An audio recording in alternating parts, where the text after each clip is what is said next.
Kalau nggak jadi seorang advokat atau pengusaha, hari ini Bro Adrian tuh pengen jadi apa sih? Kalau dulu, saya cuma ada 2 sih itu cita-cita yang udah jalan dan konsisten terus sebelum sampai sekarang jadi pengusaha ya.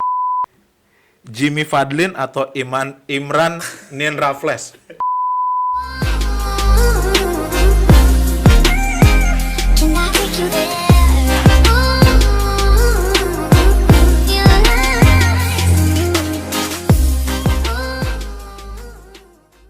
Selamat datang kembali di podcast Lawyer Support Lawyer.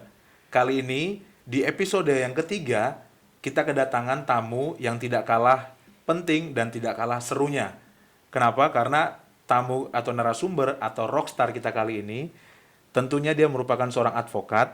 Selain seorang advokat, dia memborong begitu banyak profesi lainnya. Selain jadi advokat, dia menjadi kurator, dia menjadi pengusaha, dan dia juga menjadi dosen. Teman-teman pasti udah penasaran kan? Kita sambut Bro Adriansyah Tiawarman. Ya, Bro Adriansyah, gimana kabar? Baik, alhamdulillah Bang. Abang gimana Bang? Sehat? Alhamdulillah, puji Tuhan kabar saya baik. Siap. Jadi Bro Adriansyah, saya merupakan suatu kehormatan Bro Adrian bisa datang ke sini untuk mengikuti podcast Lawyer Support Lawyer. Jadi sebelum kita mulai, saya perlu kasih tahu nih, sebenarnya kenapa sih saya buat podcast ini. Karena saya tuh pengen podcast ini tuh bisa menjadi media bagi lawyer-lawyer milenial untuk speak up, gitu loh. Speak up apa sih tentang keresahan mereka, gimana cara kita memotivasi teman-teman di luar sana ketika mereka mau menjadi seorang advokat, atau pokoknya orang yang berkecimpung di bidang hukum.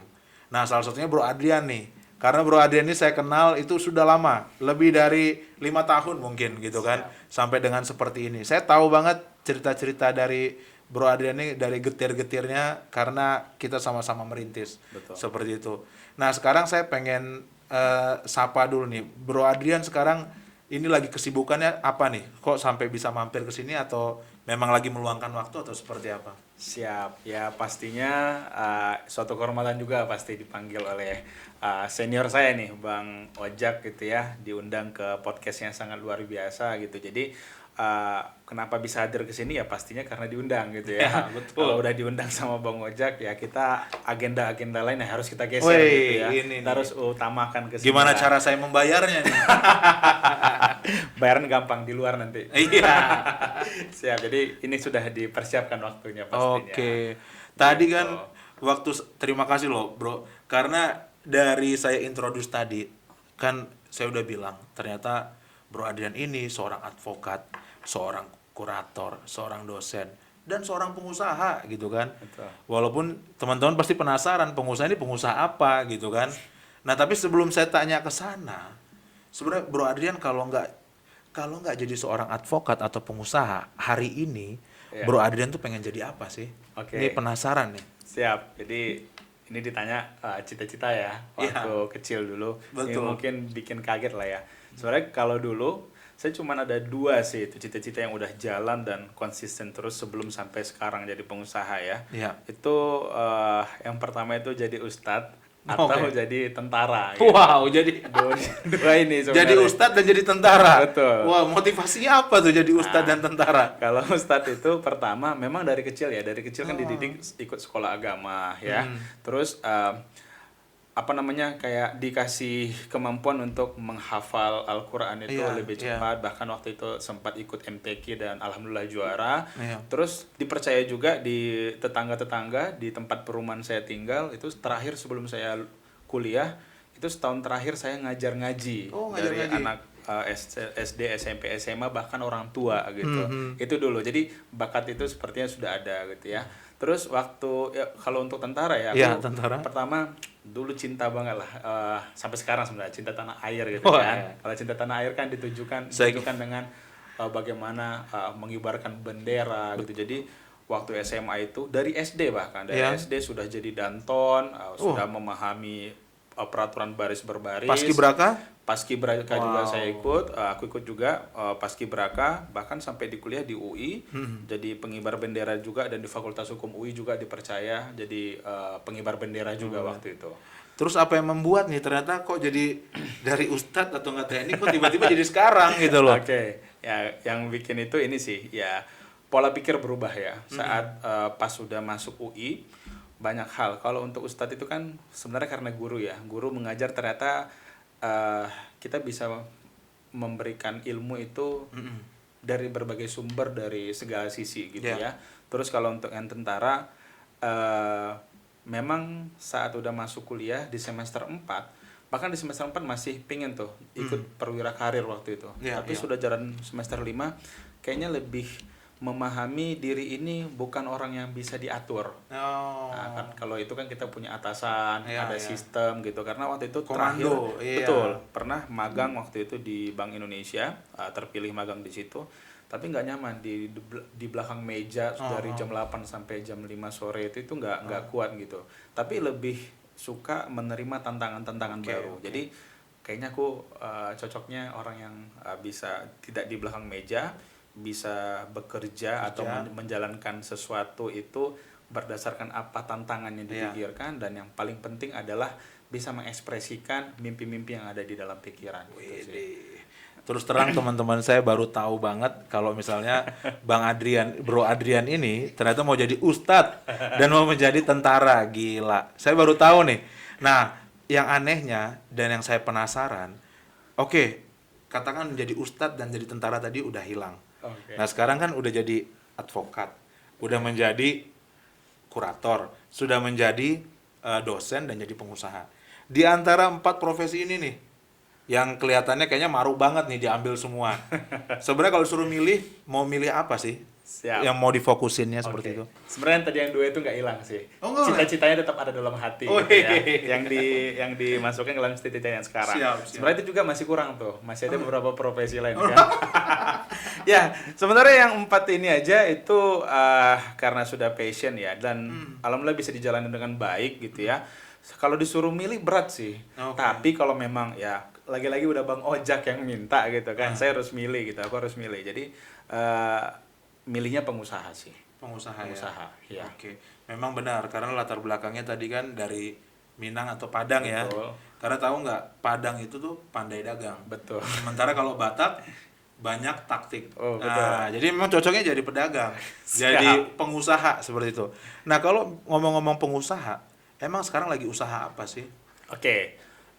Kalau sekarang kan lagi usaha ya pendidikan lah, jasa pelatihan dan pendidikan, terutama sertifikasi di bidang hukum. Nah, itu yang sudah berjalan sampai sekarang gitu. Kenapa pengen jadi pengusaha? Coba ceritain dong. Salah satu alasannya yang tadi aku bilang Bang, yang tadi udah dari kecil udah memang ada bakatnya, terus kayaknya jalan Tuhan juga. Kenapa dibilang kayak gitu? Karena waktu itu pernah ya orang tua sampai marah gitu. Ngapain kau kuliah jauh-jauh ke sana kalau cuman berbisnis? Kalau berbisnis gak usah sekolah pun sebenarnya bisa aja gitu ya. Biasalah orang tua kita di kampung kan. Tapi aku mau buktikan ke orang tua. Ya udah, tetap aku kemarin ikut juga lamar-lamaran apa. Tapi aku pengen buktiin. Aku bilang sama orang tua, aku mau jalan dulu 1 tahun. Kalau memang dalam 1 tahun ini tidak menunjukkan hasil, oke, aku akan drop CV ke perusahaan-perusahaan. Tapi lagi-lagi saat ada kesusahan dan sedang berjalannya, ya Tuhan selalu ngasih kemudahan. Pas titik-titik udah mau jatuh, dibangunkan lagi. Nah, Justisia atau usaha yang waktu itu aku bangun, bertahan, dan alhamdulillah bisa sampai seperti sekarang. Sampai dengan sekarang. Betul. Tadi Bro bilang udah ada kata-kata Justisia. Gitu kan. Saya tuh pengen tanya banget, udah dari dulu saya pengen tanya, kenapa sih mesti mendirikan Justisia Training Center? Ada nggak alasan tertentu atau nggak spesifik? Ini juga aku udah sampaikan juga ya Bang. Jadi kenapa aku bikin Justisia Training Center, yaitu suatu lembaga pendidikan dan pelatihan serta sertifikasi di bidang hukum, karena kita ini anak-anak hukum bisa dibilang lulusan hukum itu paling banyak Bang di Indonesia. Bisa dibilang termasuk salah satunya. Nah, tapi saat kita lulus belum tentu kita punya kompetensi, ya. Atau kalaupun ada, tidak maksimal lah bisa dibilang. Jadi Justisia ini lahir untuk menjawab itu tadi, menggabungkan hal-hal yang bersifat teori akademis dengan praktek yang ada di lapangan. Jadi seluruh peserta nanti akan diberikan pembekalan-pembekalan untuk siap kerja, untuk memahami bagaimana sih sebenarnya sistem pekerjaan di bidang hukum ini. Jadi kompetensi-kompetensi yang ada seperti bagaimana merancang atau melakukan draft kontrak, terus menyusun aspek hukum, menyelesaikan sengketa hukum, baik itu perdata, pidana, dan beberapa lingkup hukum lainnya. Jadi itu akan diajarkan dan diberikan kompetensi kepada mereka-mereka yang berlatar belakang hukum untuk lebih memahami lagi hukum dan lanjutan ini. Dan terakhirlah sertifikasi. Kenapa perlu sertifikasi? Kita butuh pengakuan akan kompetensi yang kita miliki. Betul. Ya, sehebat apapun kita, ya mana buktinya? Ya jangan lagi kompetensi di bidang hukum. Nyetir aja kita kalau disetirin sama orang yang nggak punya SIM aja takut kan. Benar nggak sih bisa nyetir ini orang gitu betul, kan. betul. Kecuali kita udah sering lihat, kita kan tanya mana SIM-nya. Gitu juga lah di bidang hukum ini. Mana bukti kompetensi kita untuk di bidang tertentu di bidang hukum. Jadi itu perlu ada satu lembaga yang menaunginya. Makanya saya sih sebenarnya nangkap juga concern dari kenapa sih Justisia ini berdiri. Karena kan kita tuh dalam perkembangan zaman kita sudah masuk ke perdagangan bebas. Betul. Di mana tuh seluruh negara tuh bebas aja berdagang di negara kita dan bebas bertransaksi, bebas membuat perjanjian. Yang dimana karena udah saking bebasnya, ya berarti kan itu diperlukan orang-orang luar negeri, mereka ini pengen seorang yang ahli dan expert di bidang tertentu. Karena memang naturnya mereka tuh seperti itu. Nah, jadi hadirnya Justisia sebagai lembaga pendidikan sertifikasi bisa membantu program dan niatan baik dari pemerintah tersebut tadi mendukung. Betul. Bahwa kita menyediakan sumber daya manusia atau enggak tenaga kerja yang sudah qualified atau memiliki kompetensi khusus, misalnya certified mining legal consultant. Betul. Jadi dia memiliki kekhususan di bidang pertambangan. Benar. Bukan seperti itu, Bro Adrian? Betul. Jadi apalagi pihak asing ya dari luar negeri, dia pengen tahu kompetensi kita, ya buktinya apa gitu kan. Sementara kalau kita dikeluarkan oleh negara, sertifikasinya kan dia akan yakin ini memang diakui oleh negara kompetensinya, seperti tadi Abang bilang kan, kompetensi di bidang sebagai konsultan hukum pertambangan. Banyak yang ikut sertifikasi itu udah ahli sebenarnya. Tapi kita tanya, kenapa sih ikut lagi? Kan sudah ahli, sudah dikenal. Iya, saya sudah ahli. Tapi saya cuma dikenal perusahaan saya gitu kan. Tapi saya tidak punya bukti kompetensi yang memang diakui secara legal oleh negara gitu. Cuma gini Bro Adrian, kalau yang gue lihat ya, negara kita ini memang sudah mulai menuju ke arah sana, mulai melek dengan sertifikasi. Cuma kan pasti ada tantangan nih. Betul. Ada tantangan, ada suka dan duka. Dan nggak sedikit juga orang merasa, buat apa tuh bersertifikat seperti itu, panjang-panjangin gelar aja. Nah, Bro Adrian tuh menjawab tantangan atau enggak menjawab hal-hal yang seperti itu seperti apa suka dan dukanya? Oke, simpel aja sih. Kita kan ya bicara tadi, makanya kalau kenapa pilih pengusaha, sebenarnya advokat, kurator gitu-gitu juga kita ada usaha jasa yang kita tawarkan. Betul. Gitu kan. Berbicara dengan usaha jasa berarti berbicara tentang pasar. Nah, pasar maunya gimana sih? Kalau kita mau memberikan konsultasi di bidang perpajakan, dia pasti tanya, kita punya kompetensi nggak di bidang itu, gitu ya. Jadi mengenai ada tantangan dan lain sebagainya itu hal yang wajar. Setiap perubahan itu hal yang wajar. Apalagi setiap di negara kita ini hampir semua kementerian itu punya aturannya masing-masing. Ya misalnya lawyer, kita ada undang-undang kita tunduk sama undang-undang advokat gitu ya. Jadi kita nggak bisa juga langsung mewajibkan mereka harus memiliki sertifikasi. Itu hanya pilihan. Tapi ini mungkin akan kedepannya ini pasti akan menjadi bukan kewajiban ya, tapi suatu keniscayaan yang harus kita lewati. Sama lah seperti kita bisa online dan lain sebagainya, itu kan keniscayaan karena ada COVID aja itu dipercepat. Nah tapi itu dia tuh saya pengen terjadi. Sorry bro, saya pengen tanya juga tadi yang soal online itu. Gimana cara bro bertahan dengan usaha Justisia Training Center itu sementara ada COVID gitu loh? Kan pelatihan tuh kan harus tatap muka. Betul. Sertifikasi itu harus tatap muka. Emang Betul. bisa berjalan seperti itu? Ya, alhamdulillah bisa. Justru sebenarnya di masa pandemi COVID ini Justisia itu termasuk yang ya kita oprek itu sampai berapa kali ya, saking tim kita udah butuh tambahan sumber daya manusia. justru dengan adanya online sekarang, metode pelatihan jarak jauh, Ya. kita bisa menjangkau bukan hanya di Indonesia, Iya. bahkan peserta-peserta dari luar negeri, dari Belanda, Australia, Malaysia, dan beberapa negara lainnya banyak yang malah mengikuti. Dia bisa mengakses ilmu, kompetensi yang ada itu dari manapun dia berada. Terus kebetulan dari LSP Justisia sendiri ya lembaga sertifikasi profesi yang sudah di lisensi BNSP juga, kita sudah memperoleh juga namanya persetujuan untuk asesmen jarak jauh. Jadi kita juga Oke. bisa melaksanakan uji sertifikasi secara daring atau secara jarak jauh. Oke. Gitu. Berarti sertifikasi ini diakui oleh BNSP Betul. di bawah naungan dari Kementerian Tenaga Kerja.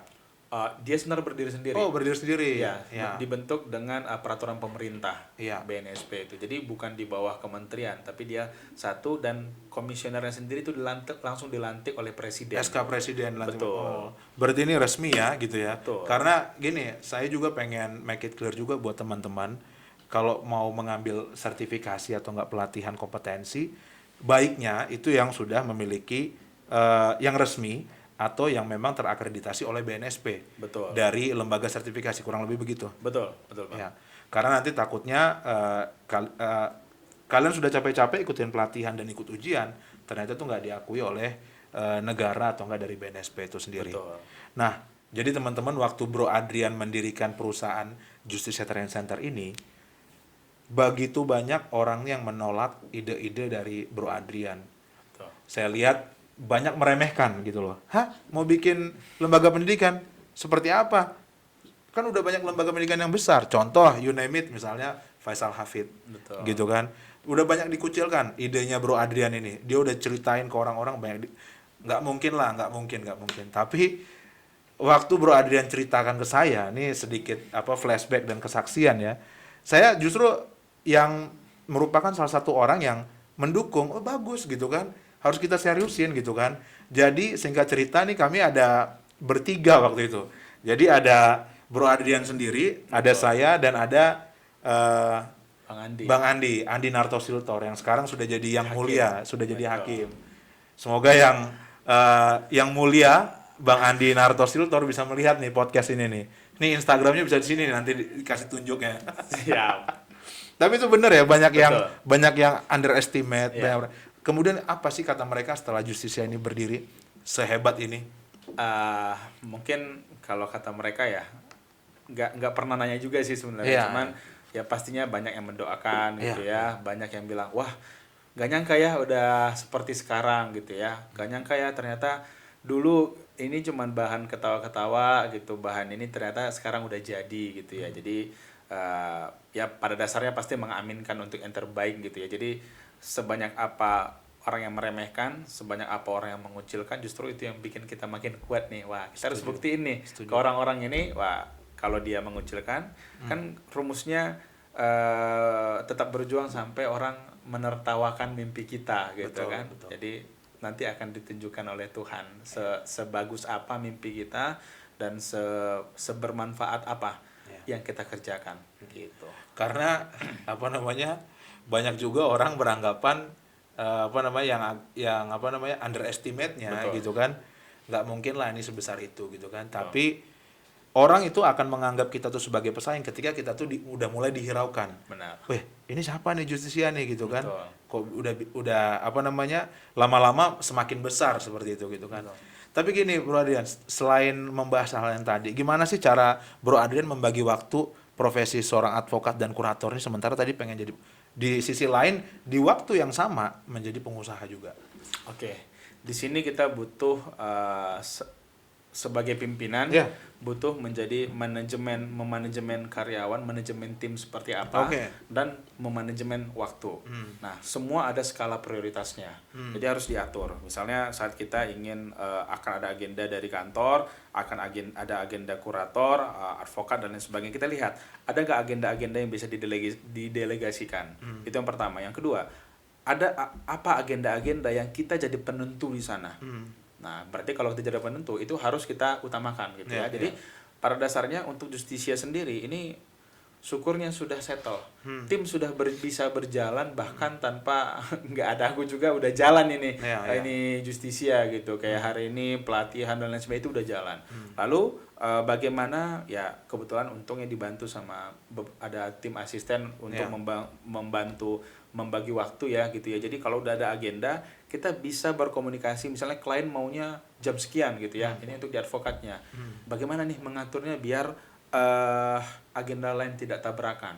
Yang pertama kita harus lihat agenda yang satu, misalnya di Justisia ada ngajar. Nah, mungkin salah satu keunggulan sebagai pimpinan di Justisia, kita bisa menggeser jadwal itu ke jam yang lain dan membagi dengan ketemu klien ataupun misalnya kalau di kurator kita harus rapat kreditur dan lain sebagainya. Intinya gini, kalau aku dari dulu ya selalu percaya Tuhan tidak akan pernah salah ngasih kita waktu itu 24 jam dalam satu hari. Dia pasti udah tahu bagaimana tinggal kita bagaimana bisa untuk memanage. Jadi istilahnya tidak ada istilahnya tidak cukup waktu. Yang ada cuman kita nggak bisa membagi waktu. Itu. Oke. Wow, bagus banget.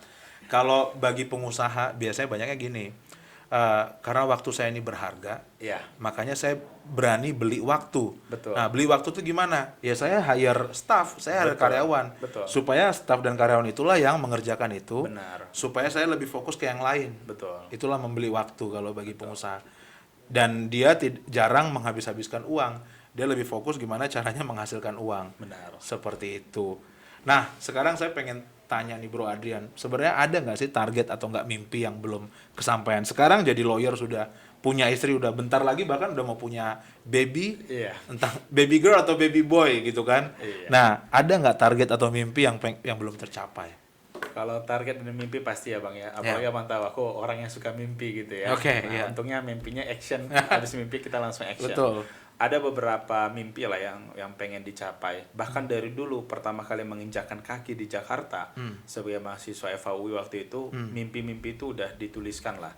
Ada yang tercapai, ada yang belum tercapai, bahkan ada yang kita minta 10, Tuhan ngasihnya 100. Jadi beberapa mimpi itu yang pertama di bidang ini ya, di bidang advokat ya, di bidang advokat pastinya ingin, karena niat awal menjadi advokat itu sebenarnya perkara pertama yang aku pegang Bang itu adalah membantu orang miskin. Waktu itu mau digusur, aku jadi kuasa hukum ya di daerah Depok waktu itu. Jadi niat untuk menjadi lawyer itu karena waktu itu belum punya license, kita nggak bisa maju sebagai advokat di situ. Nah mencari advokat untuk membela itu susah. Dan aku bilang aku harus punya biar aku bisa membantu orang-orang yang memang butuh ini. Itu untuk yang pertama. Yang kedua kurator. Ya nggak munafik ya. Ya iklannya aja dulu pas mau daftar kurator kan yang biaya cukup besar lah ya buat kita waktu itu. Nah ya mau jadi kaya gitu kan, mau punya Ferrari atau apa. Mau jadi crazy rich. Betul, jadi crazy rich ya jadi kurator ya pastinya pengen. Karena saat kita berniat untuk bantu, ya kita bantu pakai apa? Kalau kita nggak punya uang. Betul. Jadi intinya rumusnya adalah usaha tadi. Ya ini berapa yang kita keluarkan harus balik atau bahkan lebih besar. Jadi di situ untuk mengembangkan relasi dan menambah peluang-peluang baru di bidang profesi kurator. Untuk akademisi di bidang akademisi sendiri sekarang kan alhamdulillah jadi dosen juga di Fakultas Hukum Universitas Trisakti. Tadi lupa betul. Jadi pastinya aku juga punya target Bang. Sekarang juga alhamdulillah udah keterima juga doktor di Universitas Indonesia. Calon kandidat doktor teman-teman. Target karena juga terkait dengan lembaga pendidikan tadi. Nah, jadi harus ada jenjang-jenjangnya. Target di 3-4 tahun ini itu harus sudah lulus doktor dan mudah-mudahan Bang sebelum 40 tahun atau mungkin di usia 40 tahun bisa mengemban amanah menjadi profesor. Amin. Itu adalah cita-cita di bidang akademisi yang akan digabungkan dengan praktisian tadi, dan yang terakhir itu pastinya untuk Justisia. Aku punya mimpi ya Justisia dan perusahaan-perusahaan anak perusahaan di bawahnya itu bisa settle. Ada Justisia Training Center, ada Media Justisia, ada Justisia Solution dan lain sebagainya. Mungkin Abang bisa lihat lah sekarang kalau main ke Golden Centrum dulu cuma 3-4 orang, tapi sekarang kita bisa lihat mungkin banyak yang akan pakai seragam yang sama dengan logo Justisia di dada itu akan makin banyak sekarang orang-orang yang memang menjadi tim yang hebat, Justisia Great Team yang ada itu kita bisa lihat. Dan ini cita-citaku sama Prof Hikmahanto juga ya kita tahu Prof Hikmahanto juga the father of Justisia Training Center lah, bapaknya kita yang selalu memberikan masukan-masukan. Kita pernah punya cita-cita suatu saat akan 3-4 tahun lagi itu akan lahir, kita akan melihat Menara Justisia gitu ya. Jadi Menara Justisia ini bukan sekedar gagah-gagahan aja, punya tower, punya gedung, enggak. Tapi lebih kepada ada suatu wadah, ada suatu tempat untuk mengaplikasikan sebagai tempat untuk memberikan warna baru bagi pendidikan dan pelatihan hukum di Indonesia. Jadi harapannya Justisia Training Center itu dari awalnya lahir dan hadir untuk itu. Nah, yang saya pengen tanyakan juga nih, kebanyakan nih orang nih fun fact ya teman-teman. Kebanyakan orang yang nggak kenal sama Justisia dipikir ini lembaga pendidikannya punyanya Prof Hikmahanto atau jangan-jangan Bang Andrian ini sebenarnya anaknya Prof Hik gitu kan. Banyak yang salah kaprah ya. Tadi udah di make it clear sama Bro Adrian bahwa Prof Hikmahanto itu merupakan pembimbing atau pembina ya, dan merupakan patron juga buat Bro Adrian dalam mendirikan Justisia Training Center ini. Bro Adrian tadi kan sampaikan bahwa Justisia itu memiliki tujuan yang mulia gitu kan. Saya juga dapat info dari hasil riset saya, katanya Justisia juga memberikan beasiswa. Boleh nggak tuh dijelaskan seperti apa sih beasiswa, mekanismenya dan lain? Jadi sejak tahun 2018 ya kita udah punya 2 program beasiswa. Yang pertama itu Justisia Academy Team. Nah, kalau Justisia Academy Team ini kita kasih beasiswa untuk mahasiswa-mahasiswa berprestasi Fakultas Hukum, itu semacam uang saku selama 1 tahun dan pembekalan soft skill dan bahkan mengajari mereka untuk entrepreneur juga. Kita ajari juga mereka. Itu cuman masih di Jabodetabek. Itu sudah jalan 3 tahun dan udah ada 3 batch lah. Lalu yang kedua adalah kita sudah jalan 2 tahun juga melakukan beasiswa pelatihan dan sertifikasi. Di mana ini kalau diuangkan itu sekitar 5 sampai 10 juta per orang untuk skema-skema yang diikuti, dan itu kita berikan total udah 2 tahun ini 1.000 penerima beasiswa.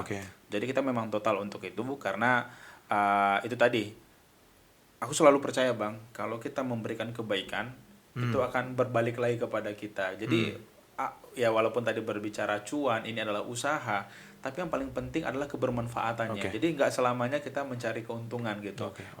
Banyak program Justisia itu yang kita lakukan memang untuk pengabdian gitu ya. Jadi ini yang perlu juga kita tanamkan ke orang-orang apapun profesinya.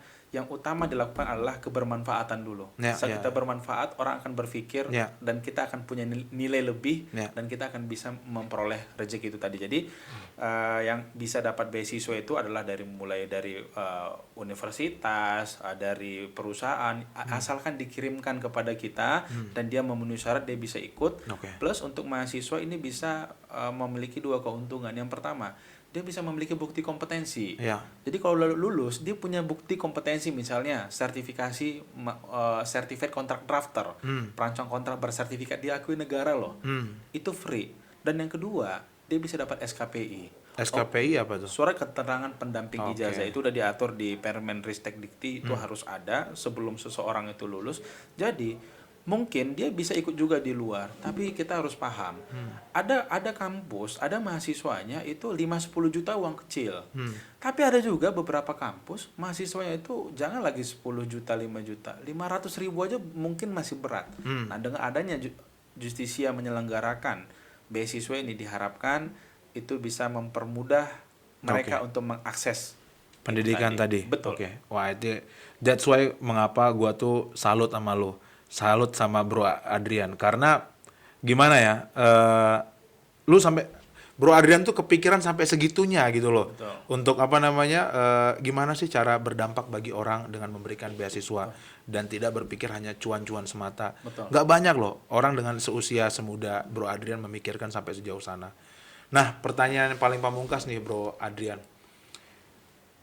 Boleh nggak Bro Adrian share tips buat teman-teman lawyer, support lawyer yang ada di rumah atau yang menyaksikan, bagaimana sih mereka itu mau menjadi seorang mau menjadi seorang lawyer atau berprofesi sebagai lawyer, berlawyering, atau mereka mau menjadi seorang pengusaha gitu seperti Bro Adrian. Ada nggak tips dan sarannya buat teman-teman yang ada di podcast Lawyer Support Lawyer? Oke, mungkin dari semua pertanyaan yang Bang Ojak sampaikan di podcast ini paling sulit ya. Karena ini udah tips and trick. Jadi gini Bang, mungkin bukan tips and trick lah, tapi lebih ke sharing. Karena aku masih merasa perlu banyak belajar gitu ya.